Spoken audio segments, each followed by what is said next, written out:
எல்லா மக்களும் சமம், சாதி அப்படின்ற ஒரு இது இருக்கவே கூடாது. எல்லாருக்கும் எல்லாமும் கிடைக்கணும். அதே மாதிரி வீடு, எல்லாருக்குமே வீடு இருக்கணும், வாகனம் இருக்கணும் அப்படின்னு சொல்றத நிறைய பேர் தப்பா புரிஞ்சிட்டு இருக்காங்க. வீடு கட்டுறதுக்கு உண்டான வழிவகையை செய்வோம், அதாவது இலவசமா கொடுக்காம மக்களுக்கு உண்டான பொருளாதாரத்தை நாங்க உயர்த்துவோம் அப்படின்றதான் தளபதி சொல்லியிருக்காரு.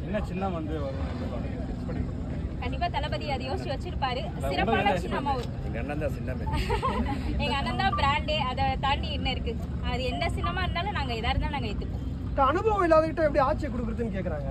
சரி, இதுக்கு முன்னாடி ஃபர்ஸ்ட் திமுக வந்துச்சு இல்லைங்களா? அவங்க எத்தனை வருஷம் அனுபவத்தோட வந்தாங்க? முதல்ல எந்த ஒரு கட்சியா இருந்தாலும் அனுபவம் இல்லாம அதுக்கப்புறம் தானே வராங்க. வந்தாதானே தெரியும். இப்ப இவங்க இத்தனை வருஷமா இருந்திருக்காங்க, இவங்க என்ன பண்ணிட்டாங்க? இங்க நடக்கிற அனுபவத்தை வச்சு நாம ஒரு ஆட்சி புதுசா நம்ம செய்யலாமே இல்லைங்களா? ஏற்கனவே ஏகப்பட்ட பேர் பண்ணின அனுபவமே நம்மளுக்கு ஒரு பெரிய அனுபவம் தான். அதை தாண்டி ஒருத்தர் புதுசா வந்து செய்யறாருன்னா அவரை நம்ம ஆதரிக்கணும் இல்லையா? அதுதான்.